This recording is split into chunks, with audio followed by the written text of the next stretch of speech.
Hoy vamos a hablar sobre el debilitamiento de la capa de ozono, más conocido como el agujero de la capa de ozono. Para poder entender cuál es el proceso de este debilitamiento, primero tendríamos que saber cuál es el desarrollo normal. El ozono es el oxígeno triatómico. El oxígeno que respiramos es el oxígeno biatómico, el más abundante en la atmósfera. El ozono se encuentra en la capa de ozono que está en la estratosfera.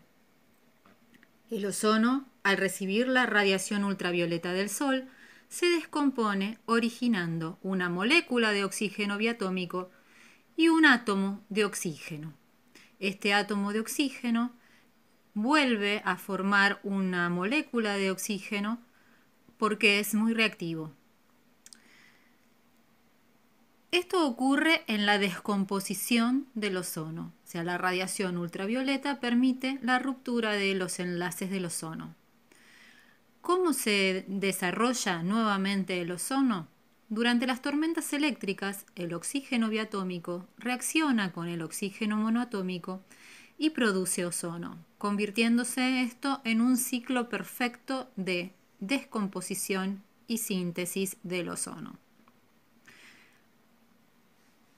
Los CFC, el uso de los CFC, a los que nosotros conocemos como freones y halones, son compuestos que tienen cloro, flúor y carbono en su composición, por eso se los llama clorofluorcarbonados.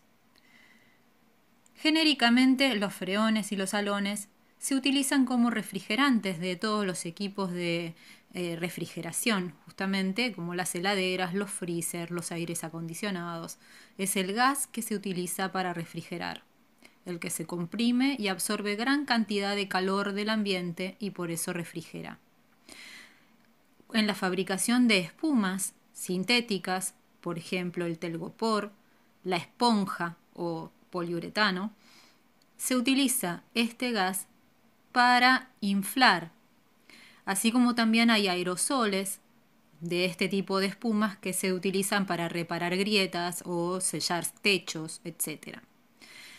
Antes, todos los aerosoles traían CFC en su composición y luego se prohibió porque se descubrió que hacían mal a la capa de ozono, que destruían al ozono. En algunos países se sigue usando el CFC como propelente del aerosol. Propelente es el gas que impulsa a salir al líquido que está dentro del recipiente. El propelente que se usa actualmente es butano o propano, pero es inflamable. Por eso en su momento se había dejado de usar y se usaba este que no es inflamable, pero sin saber que iba a perjudicar la capa de ozono. Cuando lo descubrieron y el agujero, o sea, el debilitamiento de la capa de ozono, fue bastante importante, se prohibió su uso. Bueno, el cloro lo que hace es aumentar considerablemente la destrucción del ozono, o sea, produce esta destrucción del ozono mucho más rápido que la radiación ultravioleta. Entonces, al no haber ozono, la radiación ultravioleta llega a la Tierra. Hay tres tipos de radiación ultravioleta, la A, la B y la C, siendo la C la más peligrosa y la que nunca debería llegar a la Tierra. El ozono es el encargado de retenerla, de filtrarla, de utilizarla y de esta forma impide su paso. Si hay menos ozono, más radiación ultravioleta pasa a la Tierra. Entonces los CFC lo que hacen es destruir el ozono, transformándose en un compuesto de oxígeno y cloro, un óxido de cloro, que si bien no atenta contra el ambiente, sí disminuye esta capa de ozono y permite que pase más radiación ultravioleta. ¿Cuáles son las consecuencias de la radiación ultravioleta? Bueno, aumentan las enfermedades de la piel, es lo que más se sabe. ¿Sí? Sabemos que la radiación ultravioleta o los rayos UV o ultravioletas producen cáncer. Este cáncer pueden ser desde los más sencillos o los más comunes, por decirlo de alguna manera, aunque peligrosos, que se llaman carcinomas, y hasta el cáncer más peligroso de piel, que es el melanoma. Además, lo primero que se va a ver es manchas en la piel, se producen manchas, se producen queratosis actínicas, que es el crecimiento de la piel como si fueran unas especies de verruguitas planas, con alguna coloración beige.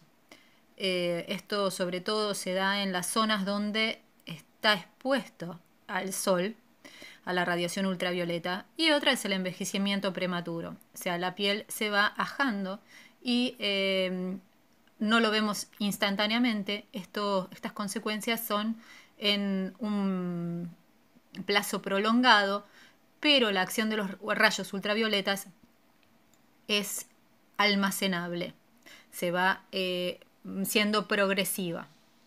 Bueno, otra es la pérdida de visión, ¿sí? Hasta llegar a la ceguera.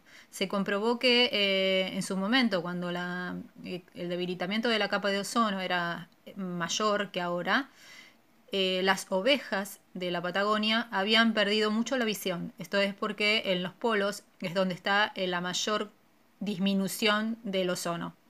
Entonces, al estar cerca del polo sur, la incidencia de los rayos ultravioletas sobre la visión era mucho mayor, y obviamente que se observó en los animales porque no tienen ningún tipo de protección y están todo el tiempo al aire. Otra es la debilitación del sistema inmunológico, o sea, podemos tener enfermedades a partir de la radiación ultravioleta. Modifica la flora marina, esto quiere decir que se afecta a la cadena alimentaria, porque al disminuir la flora hay menos cantidad de alimento para el resto de la cadena. Disminuye la fotosíntesis, por lo tanto hay menos concentración de vegetales, o sea, menos biomasa.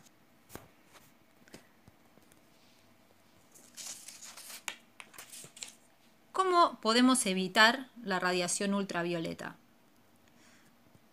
Sabemos que las horas en las que el sol da perpendicularmente sobre la superficie terrestre es entre las 11 y las 15 horas. Allí es mayor la cantidad de radiación ultravioleta que se deposita sobre nosotros, por eso tenemos que evitar ponernos al sol en esos horarios. Si no podemos hacerlo, tenemos que usar protectores solares con factor de protección o pantallas solares. Utilizar gorras, porque se observa que la mayor cantidad de carcinomas se dan en el cuero cabelludo, porque no están protegidos, no hay forma de proteger excepto por una gorra, o sea, la cabeza está siempre al sol. Usar anteojos con filtro ultravioleta, incluso en los niños. Esta radiación ultravioleta es importante que la tengan los anteojos de sol, pues si no la tienen, como oscurecen o no dejan pasar el sol, el ojo queda abierto casi permanentemente o mucho más que si estuviera el sol directo. Entonces los rayos ultravioletas pueden ingresar a la retina. Y otra cosa es, si vamos a trabajar al sol o estar mucho tiempo al sol, utilizar blusas, camisas de manga larga y pantalones para evitar que la radiación ultravioleta en esos horarios nos incida más.